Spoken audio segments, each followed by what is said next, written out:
ถามน้องเรื่องที่ดินที่ดอนต้นหญ้าได้แล้วบ่หำไม่ก่อนเนาะได้อยู่ำได้อยู่ใส่อยู่เทิงได้อยู่เทิงเลยแต่บ่กล้าอยู่เอ้าเป็นได้น่ะยันมันฮ้อนบนได้น่ะบนเทิงเฮียนเอ้าแล้วอันตัวที่ว่าได้นี่บนได้ใช่อยู่เทิงโรงเรียนเลยอยู่หม่องเทิงโรงเรียนน่ะเจ้าบ่กล้าอยู่เลยมันฮ้อนเลยมันฮ้อนแบบไรล่ะผีบ่แม่นเป็นทางนั้นทางเขาเอาไปภาษาอ๋อว่าง่ายว่าคือคนตายคนอย่างมากเลยเพิ่นต้องหามผ่านไปหันโดยคือยกตัวอย่างไม่ตู้กันว่าแล้วเตื้องบ่ตอนนั้นที่ว่าเราเสียบางนั้นตอนนั้นนุ่งกับไปที่ชงสการแล้วก็หามไปถึงหันได้เนาะล่ะเนาะโดยเอามาง่ายว่าคนในหมู่บ้านนี่ชนหลายหามไปหันเบิดโดยแม่นแล้ววันนี้ย่านมันติดทางนั่นเลยบ่หรือว่าที่ใดติดทางเลยกลางทางนั่นเลยเอ้าละอันสรุปอันที่ดินไปเบิ่งมื้อนี้เท่ากับยังบ่ได้ตกลงเอาบ่ยังว่าง่ายคือทางทีมงานนะว่าสิซื้อให้อยู่หันแต่ทั้งนี้ทั้งนั้นน้องว่าคือแบบว่าเบ้าภาษาบ้านเฮาคือทางผีพานนั่นแหละแม่นบ่ล่ะแม่นทางผีพานก็คืออย่างพี่น้องเวลาคนตายคนอย่างเนี่ยเพิ่นต้องเอาศพนี่ไปป้าซ่าเลยต้องหามไปหันหามไปหันตลอดสินะมูลแบบว่าแล้วมันกลมเส้นทางอันนั้นแหละก็เลยคิดยากนั่นล่ะมัน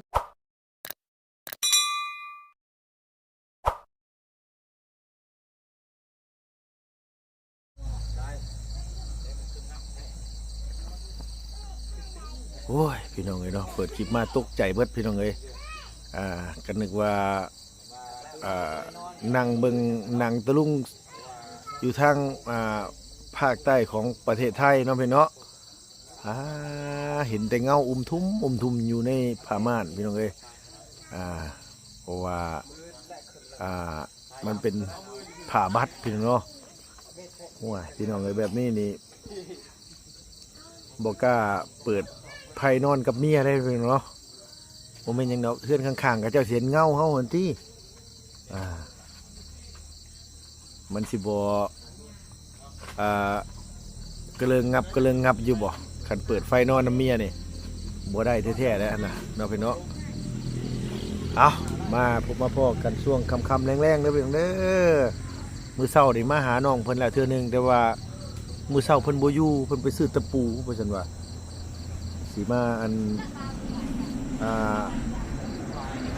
ตอกผ้าวัดใส่เป็น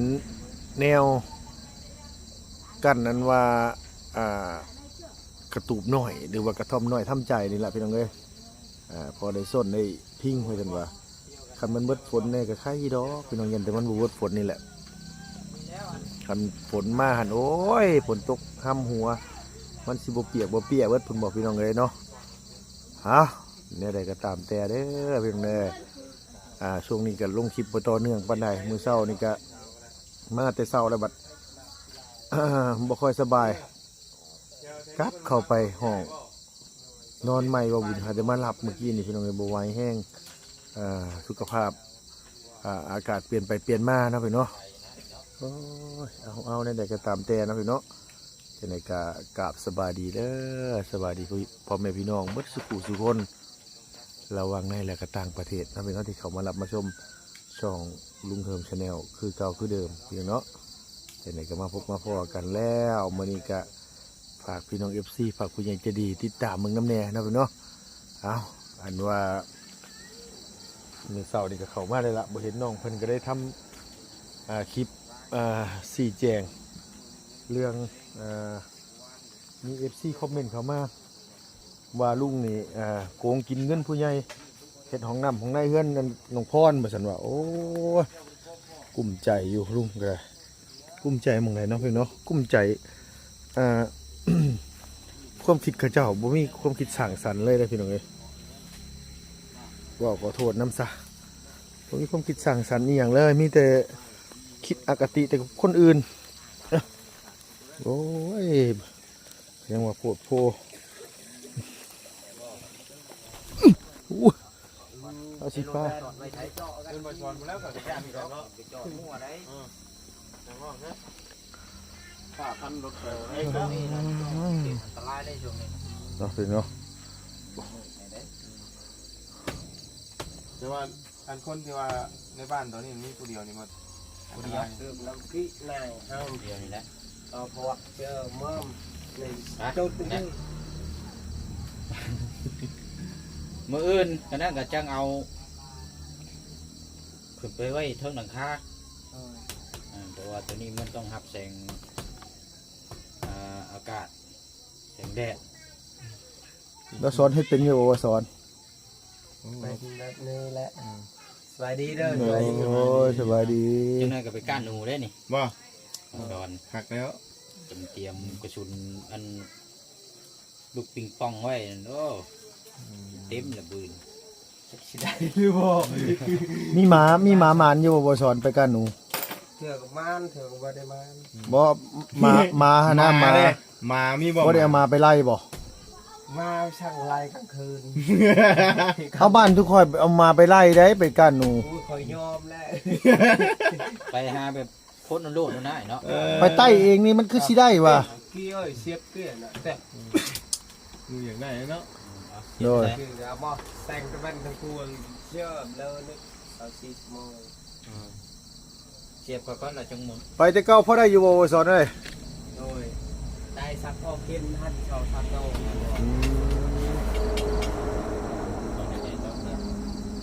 หลังคา โดนจับอันนี้นี่จับใส่ ตัวนี้ไม่ใช่หรอกนั่นก็เอาไว้ ว่าชนลายสิบ่ได้ใส่ดอกนั่นน่ะ เอากดวิมูดเบอร์เกี่ยวกับอันนี้แล้วโอ้ยหลายแท้ครบกับ มันดับบ่ได้กลางคืน ได้ปืนก็ทำได้ พูด กดอีกกดอีก กดแล้ว อ๋อนี่ตัวลุง มันมีอยู่ นี่ มะ มันบ่ได้คอยว่ากลางคืน แม่ มัน ของ กลาง เรา เว้น เนี่ย มันสิดับ ทับหั่น ดับบ่ อันนี้ โอ้ เอ้ยนับอยู่ ตัวนี้ ตั้งแล้ว พับ เนาะ ชิปเลย ว้าวสมมุติว่า ปิดบ่ได้เฮือนมันมาผ่าไผวัดซ้ำนอนกับเมียมันสิบ่ซ้ำแสลงนางตะลุงพุ่นบ่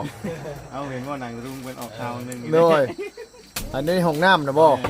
เอาน้องช้อนเอาจับกล้องให้อันตัวเจียงในเป็นหนึ่งอ่ะเดี๋ยวให้ทางเจียงขอบมุกขอบใจทั้งมันด้วยกับแม่คนก่อน อาเจียงบ่สรุปแล้วอาเจียงมันบ่ เจียงชื่อพิษวัดทั้งหัวทั้งเมียก่อนหน้า ยังบ่เอิ้นเนาะอาเจียงอยู่เด้บ่ได้ว่าเราอาเจียงได้เพียงเลย ไปกับมาแค่เบิดทานนะบ่นี่ไทยบ่เนาะ มาเฮ็ดโซล่าเซลล์ให้ทั้ง เอา เรา ยัง อา บ่ทัน เจีย ได้ ง มอบเอาครับเอาก่อนโอเคเอามอบรางวัลปริญญาตรีเรียนจบแล้วกันรักษาได้บ่นี่เด้อมือจังขึ้นปีนกันทางข้าวเก็บอีกเท่านึง ตกมา บ่ปีนกะเฮามีแต่เฮาหากุกลักมาตอกใส่ไว้ก็ได้ มัดเอาแล้วเนาะ โดยกุกลักเอา ขึ้นไป ปีนขึ้นไปหันโอ้ยแต่ซ้ำนี้ก็ยังพอแห้งได้ยันฝนตกมายันหัวสิหัวแล้วอยู่นี่ก็ได้ บาสเนาะค่ำคืนนี้อาจจะบ่ได้มานอนดอกมือจังว่ากันมันมืดเลยเปิดปัดเปิด เราเชื่อกันอย่างนี้เนาะ มีแต่ว่าอันเสียงบีแบงเอาเงินที่เศษจาก400,000กีบทางเมแก้วกับทางไอเจนพี่น้องเนาะซื้อโซลาร์เซลล์นี่แหละมาให้ทางน้องๆเพิ่น400,000กีบ100 วัตต์แพงอยู่บ้านให้200 วัตต์400,000มาปี100 วัตต์บัด400,000แตกต่างกันหลายแบบ200 วัตต์น่ะ400,000ก็ซื้อน่ะ400,000อันนี้100 วัตต์แบบ400,000ได้เอ้ยแพงไปขายนี่ลุกขึ้นโอ้ยเนาะเวียดยอมแล้วเราอะเอาอันนี้เป็นบินไว้ซื้อขายอันนี้เด้อเบิ่งน้ำกันที่ซื้อ พอสอนเห็นแล้วปืนเขาป่า เอาโอเคล่ะมีตะวันลงมือขอบใจอันนาทางแม่แก้วทางเอ้ยจีนหาเด้อคนมีใจเพื่อนแน่นอนเขาเป็นจะได้แยกย้ายเนาะ เด็กปืนเขาป่าว่าสอนพอเจ้าบ่ดิเมียนบ่ เก็บไว้ได้ความไกลบ่อยดีทำ ไม่พอจะบอก ให้รับรวยรับรวยคือแม่ ปืนเบรกปืนแก็บ ตึมนี่ รุ่นเบรกปืนไปกู้ว่าตอนในเมืองที่ดินนะ พอใช้เรากันมาเพิ่มเป็นเรื่อยได้พี่น้องเนาะมีฮอดน้ำเต็มอ่างเต็มโอ่งไปเรื่อยๆบาดนี้โอ้ยเนาะ เนาะ อ่ะมื้อจังว่ากันเฮาบาดนี้เนาะแยกย้ายก่อนไปสบายดีละ สบายดี ดอย ให้ทางเป็นงานต่อก่อน เนาะ เนาะเห็นได้นะกล้ามใหญ่นะ ไปเลยบ่เนี่ยจังว่าบ่สอนเอาผ้าไปก้านหนูไปจักบ่สอนบ่ เอาถือมีดไว้นี่เอามา ว่าดอกเห็นว่ากันเขาเจ้าสิมาฮอดพี่อยู่บ่เนาะบ่สอนเนาะมากับโอ้บ่ได้ข่อยบ่ได้ยอมได้ข่อยได้เนาะดีได้พี่น้องเอ้ย มีดนี่ ยานจับมีด เอาถือไว้เนี่ยเถื่อมาเพราะเดี๋ยวฟันเนาะ เดี๋ยว เพิ่นอนุวาตเด้อบ่สอน โอ้ยเกิดกับพ่อที่ชื่อมาเป็นญาติเนาะ เนี่ยแต่อารมณ์แล้วซื้อหรอกเนาะบ่าวเนาะจังว่าเพิ่นอันนี้เพิ่นก็อยากให้เพิ่นก็ขึ้นอยู่แล้วล่ะ ไงจังว่ามันเบิดลิบนั่นเนาะ มันบางเทื่อก็เล่นร้ายก็ขึ้นเบิดลิดก็ยังให้ หลอนนี่เนาะ เดี๋ยว หลอนฉัน มีแต่ว่าเว้าเรื่องถามน้องเรื่องที่ดินที่ดอนต้นหญ้าได้แล้วบ่หำ หยิบไม้ก่อนเนาะได้ยินเสีย ได้ ง อยู่ ได้อยู่ใส่ อยู่เทิง ได้อยู่เทิง เลยแต่บ่ตายอยู่ เอ้า เป็นได้น่ะ ยันมันฮ้อน บนได้น่ะ บนเทิงเฮียน เอ้าแล้วอันตัวที่ว่าได้นี่บนได้ใช่ อยู่เทิงโรงเรียน เลย อยู่หม่องเทิงโรงเรียนน่ะเจ้าบ่กล้าอยู่ เลย มันยันมันฮ้อน เลย มันฮ้อนแบบไรล่ะ ผีบ่ แม่นทางนั้นทางเขาเอาไปภาษา อ๋อว่าง่ายว่าคือคนตายคนอย่างมากเลยเพิ่นต้องหามผ่านไปหัน โดย คือยกตัวอย่างไม่ตู้อันว่าละเตืองบ่ตอนนั้นที่ว่าอันเราเสียบางนั้นตอนนั้นลุงก็ไปที่ชงสการแล้วก็หามไปถึงหันแน่นอนล่ะเนาะ โดย เอามาง่ายว่าคนในหมู่บ้านนี่นะชนหลายหามไปหันเบิด โดยแม่น แล้ววันนี้ย่าน โดย มันติดทางนั่นเลยบ่หรือว่าที่ใด ติดทางเลย กลางทางนั่นเลย โดยเอามีด เอ้าแล้วอันสรุปอันที่ดินไปเบิ่งมื้อนี้เท่ากับยังบ่ได้ตกลงเอาบ่ ยัง อ๋อ ว่าง่ายคือทางทีมงานนะว่าสิซื้อให้อยู่หันแต่ทั้งนี้ทั้งนั้นน่ะน้องว่าคือแบบว่าเบ้าภาษาบ้านเฮาคือทางผีพานนั่นแหละแม่นบ่ล่ะ แม่น ทางผีพานก็คืออย่างพี่น้องเวลาคนตายคนอย่างเนี่ยเพิ่นต้องเอาศพนี่ไปป้าซ่าเลยต้องหามไปหัน โดย หามไปหันตลอดสินะมูลแบบว่า แล้วมันกวมเส้นทางอันนั้นแหละก็เลยคิดย่านนั่นล่ะ โดย มันกวมเลยบ่หรือว่าบ่ได้กวม หมอกทางกันนะทางเดิน มันติดเลยบ่ ติดเลยติดกับทางเลย เอ เว อ ลาเวลาคนตายนี่เขาเห็นไผ่ตลอด เวลาคนตายเลยเขาเห็นไฟ เห็นไผ่ด้วย เออ ไฟเป็นไฟแสงนี่บ่หรือว่าไฟเพิ่นเผา ไผ่แซ่บ ไฟแสง อยู่พี่เนี่ยชวนหลายเพิ่นฝัง มันเผาเนาะ เพิ่นบ่ได้เผาชวนหลายฝังแล้วว่าสอนเนาะเพราะว่าลุงก็เคยไปส่งสการไม่ตู้กันว่าอันนั้นตอนนั้น ตู้เองก็ชื่อเราอันหลังคอมได้สอน ไม่ตู้หลังคอมมันใกล้ๆเฮือนมัน อย่าเปิด เป็นตู้ญี่ปุ่น อย่าพุ่น ญี่ปุ่นเป็นตู้ญี่ปุ่นหั่นคอยก็เคยไปส่งสการเนาะอ๋อต้องไปนะบ่แม่นว่านี่ได้บูนะเป็นหัวหาบ หาไปว่านั่น หาบคำผู้คำป้าไปอีหลีเนาะว่าเนาะ โดย แบบว่าลงหวยลงห้องคำไปเพื่อสิไปฮอดมันหมองที่ฟังแล้วนั่นข่อยยังงึดว่าป้าเขาเจ้าคืออันว่าบ่เหยียบไม่เหยียบตอกเลยนะแบบทางบ่ได้เป็นบ่ได้เป็นว่าทางใหญ่ได้ทางคือทางหนูคือทางย่างไปหน้าเฮานี่ได้อบุญข่อยเคยไปได้อว่าชอนเอ้ยปราสาทอยู่ปู่ เท่ากับสรุปนี่ที่นี่แม่นบ่ได้ซื้อบ่นั่นกับอันนี้เนาะเอาไปเบิ่งมื้อนี้นะ โดย คือได้ถามบ่เสียงว่าจันทร์นะว่าหรือว่าได้ถามทีมงานนะว่าตกลงว่าเพิ่นสิซื้อให้อยู่หั่นน่ะคือเจ้าน่ะคันได้ก็บ่อยู่บ่ โดย คือบ่กล้าอยู่ โดย เออ ขายคิดว่าดินในอยู่ในนี้คิดว่าดินไกลเฮือนลาว อ๋อน้องน่ะคิดว่าอยู่ใกล้เฮือนเราพี่ แต่มันโมเมนต์มันใกล้อันทางไปปราสาทพุ่นน้อยง่ายว่าภัยตายก็ต้องแบกคำเพื่อนเล่านะบ่บุญคิดย่านบัดนี้นะยังไปชนหลายคนทั้งนี้เพิ่นถือเนาะล่ะเนาะเพิ่นว่ายันมันฮ้อน ยันอยู่บ่ได้ เพราะว่ามันเกี่ยวกับผีเด้ โดยเพราะว่า ไปก็จะลุกยืม บ่สอนเนาะยังคนลุกเลย เป็นได้เจ้าคนลุกแบบไหน บ่สอนญาติบ่เจ้ากะ ยานเลย ย่านยัง เจ้าเคยเห็นบ่บ่สอน là hay là hay hayโดนซื้อ ว่าง่ายๆก็เฮายันพาลูกพาเมียไปเห็นยันมันบ่สบายแน่เนาะยันเจ็บเป็นเอ็นอุ่นสินะบุญเพิ่นเชื่อดีได้ว่านี่คือความ เวลาคนได้เขาเห็นแสงไฟตลอด เออ เชื่อเขาเห็นคนยากไปยืนชิโก้เห็นเอ้าเป็นญาตินะ เห็นเรื่อยบ่ เอ้าเชื่อก็เห็นเชื่อก็บ่ได้เห็นมันจะให้คนเห็นเด้ เออ เห็นคนยาก เห็นเฉพาะวันเดียวนะบ่อื่นก็บ่เห็น บ่เห็นบ่นี่มีแต่แถวนั้นแหละแถวโรงเรียนนั่นตำนานเด้ อ๋อ บ่ ที่ได้ตำนานคันเป็นมวยกับบันขาวบัวขาวมันชาเมฆนะว่าง่ายๆซะโดย มันว่าง่ายก็คือแต่ได้บอกเพิ่นน่ะบ่ว่าอยู่หั่นน่ะบางดาได้บอกว่าเสียงเบานี่แหละบ่บอกแล้วว่าคือว่าบ่กล้าอยู่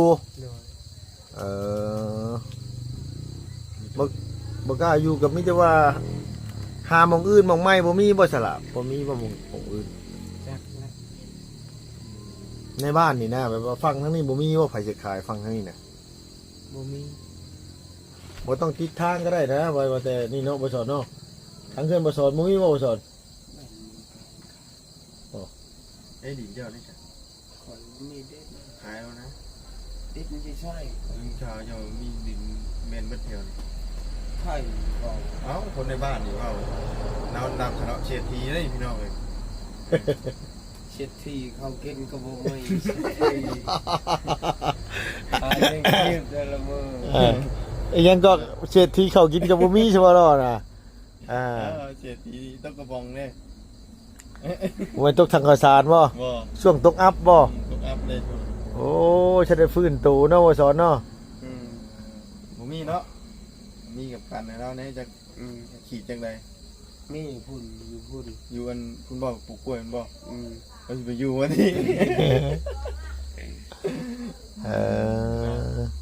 สรุปแล้วนี่หมายความว่าในมื้ออื่นบ่ซื้อเนาะล่ะเนาะ โดย คือบอกเพิ่นว่าคือเจ้าย่านอยู่หั่นซื้อไปก็บ่กล้าไปตั้งเฮือนตั้งศาลอยู่ โดย คันอยู่แบบว่าทั้งหน้าโรงเรียนแบบคือเฮือนเขาน้องแซวน้องอันนี้นี่อยู่บ่เฮือนน้องหลายน้องหยังนะ โดยได้นั่นอยู่ ทั้งนั้นในตรงนั้นน่ะอยู่เนาะ แต่ว่าคือแบบว่าที่เพิ่นสิขายนี่มันข้างหลังโรงเรียนไปพี่น้องเอ้ยแล้วก็มันเป็นที่ข้าเจ้าหามศพไปถิ่มปราสาททุกเทื่อที่แบบว่าคนตายต้องหามไปหั่นนะว่าบุญนะว่าไงซะ แล้วก็มีแบบโป่งไว้พร้อมบ่โป่งไว้เวลาหาเมื่อยนะโป่งไว้ บ่ปรุงได้ บ่โป่ง บ่ปรุงได้ กันปงละเฮ็ดใหม่กันปง คือสิล่มกับบ่ปรุงนะบุญนั้นมีแต่คนนักกับเปลี่ยนกันนะ พี่กันเนาะอีกนะ แม่น บ้านเฮาแบบล่มน้องหันก็แม่นได้งานอยู่หันต่อเนาะ น้อยงั้นอยู่หั่น3คืน อีก หรือ เรา ว่า อยู่หันก็แม่นได้ลมกันอยู่หันนะ เพราะว่ามันเป็นอันนี้เด้เพราะว่าหนึงมาแล้วเพิ่นบ่ให้ กับซองมากคันผู้เราตายบางเทื่อคนรถตามยังเขาเอาเมียนอยู่หันเด้ เพิ่นเอาไปวาง แล้ แล้ว ว แล้วเผาอยู่พุ่นนี่ เออ นี่บ่ได้เผาอยู่พุ่น มองที่ว่าอันสิชื่อนะครับสมมุติว่ารถคนตายมีแห้งเนาะว่าไงซะเนาะเกิดอุบัติเหตุอย่างไรเพิ่นไปวางไว้พุ่น โดยแม่ งานอยู่หัน งั้นอยู่หั่น แม่น เดือนไพ่สิให้งาน เออ เอางานศพอยู่หัน แม่นก็คือบ้านเฮาตะกี้นะผมแบบว่าคันตายมีแห้งก็คือมันต้องงั้นอยู่เดือนกงเกี้ยงสินะ แม่น แต่ชวนหลายเพิ่นบ่ให้งั้นดอกเพิ่นมีแต่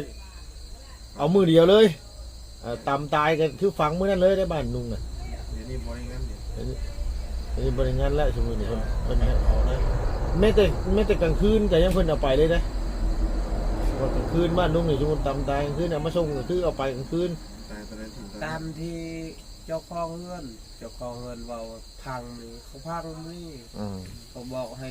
พาวก่อน งานก่อนดิ ให้แม่เฒ่ายังเห็นหน้าเห็นตาก่อน อื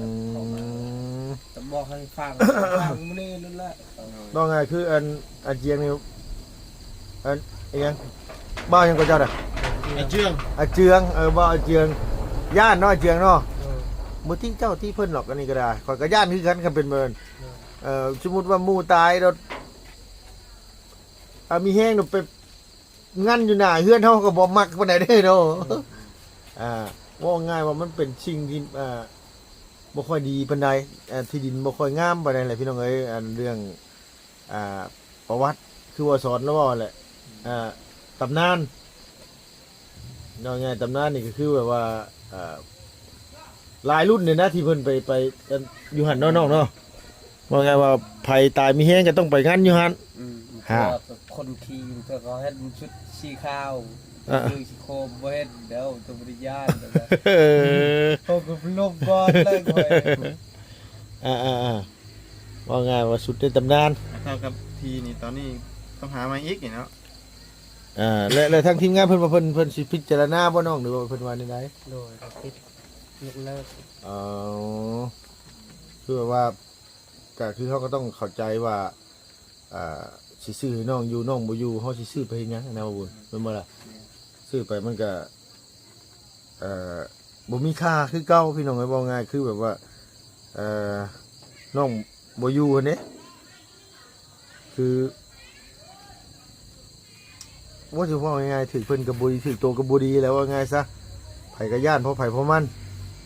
ของพวกนี้นี่ไผสิบ่ย่านเนาะแต่บ่สอนอยู่กับที่แท้ๆแล้วยังย่านแล้วเว้าซื่อก็บ่แลงย่อสิบ่ได้ไปก้านหนูซ้ำจักดอกเว้าเรื่องผีนี่บ่ฮะย่าได้บ่ได้บื้นว่าสิว่ามากินแกงหนูน้ำอยู่บื้นนี่ พอได้กินอยู่บ่ หนู ได้หรือบ่ ชวนหลายได้หนูข้างขาวหรือหนูพุกบ่สอน หนูพกมันกินข้าวหลาย เออบ่คันหนูพุกเจ้าบ่ต้องไปเด้อหนูพุกนี่มันต้องหัวแรงเด้บ่สอนเลยเสื้อลุงนี่ไปต้องไปแต่6 โมงนี่ยามนี่ไปแต่5 โมงเลยเจ้าฮู้จักห้ำบ่ห้ำที่เขาตำข้าวได้นั่นน่ะ ห้ำนั่น โดยเจ้าเอาไปโลดมื้อหน้าไปกองไว้หม่องทางมันนี่ เดี๋ยวค่อยสิกองมาไว้เลยห้ำ กองไว้หั่นเดี๋ยวประมาณ5 โมง 6 โมงนี่มันออกมากินซ้ำเจ้าสิยิงเหงา เด้อห้ำบ่ ห้ำ ห้ำแล บ่แม่นห้ำแหละ ห้ำยัง เจ้าพ่อฮู้บ่หำที่เพิ่นตำข้าวได้อันนู้นที่เพิ่นเป็น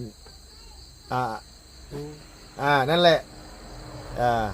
แต่เขาก็ไปกองไว้ก่อนสิฮอดหน้าฮูมันเข้าสิเนาะเขาก็มากองไว้ประมาณสักเม็ดหนึงเจ้าก็นั่งเฝ้าเอาบัดนี้ ฟ้าก็คือสิได้ลายเนาะ เอาอันนี้คือความจริงเนี่ยนี่ลุงกันนักล่าคือกันได้ลุงก็ได้ นักล่านูเนาะ นักล่าหนูคือกันได้นี่นะเจ้าต้องไปนั่งเฝ้าแต่ว่าบ่ต้องไปดึกไปประมาณสัก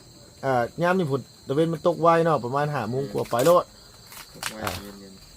นี่เนี่ยแต่บ่ฮอดยังบ่ฮอด6 โมงซ้ำมืดเลย แป๊บเดียวเดี๋ยว โดยเป็นไงลูกเมียเป็นไข้เป็นหนาวดีขึ้นแล้วบ่ เมียดีแล้วยังเป็นลูก เมียน่ะโอเคแล้วยังเหลือแต่ลูกสิโดยโอ้ยบ่สนกะหาวนอนวาบๆบาดที โอ้ย นี้ ยุงกัดได้นี่ โดยไปเด้อสิไป เอามือดังได้ใหญ่ โดย ใหญ่ช่อยๆมาเอาปิ้งไก่ละพอได้กินเลย โดยเพราะได้เห็นว่า ไก่หน้าปงยำกับเหล้าขาวมือคง ห้องแล้วมาแต่ทางไหนอีกบาดที่นี่พี่น้องเอ้ย เอา เอา ปิ้ แต่ งไก่ สิ นะ ก็สิว่ามีแต่ว่าลุงสิเมื่อก่อนมีแต่ผู้อื่นจังเว้ากันอีกเทื่อนึงเนาะล่ะเนาะ เพราะว่า มามาเลย ทางเบาเสียงเพิ่นก็เอาโซล่าร์เซลล์มาให้ปิดเป็นอยู่แล้วอ่ะ เป็น ปิดแล้วก็เจ้ากับอันนี้เพราะว่าบื้อเขาจังอันนี้เขาบ่ได้อยู่เขาบ่ต้องเปิดก็ได้ดอกโอ้พี่น้องเอ้ยเนาะดีใจนำ อัดตึบ เวลานอนกับเมียนี่อย่าไปเปิดไฟได้เฮ้ยปานหนังตะลุงนั่นน่ะนี่น่ะ ปีนไปเนาะ มันเป็นเงาบ่แม่นหยังดอก ยเนาะพี่น้องเอ้ยแซวน้องเพิ่นเล่นนี่สิดอกก็เป็นเงาดีได้ล่ะ โอ้เนาะผู้เจ้าเช็ดครัวขามบ่หำเวลานี่อาเจืองเช็ดครัวขามเอาเนาะโอ้ยพี่น้องเอ้ย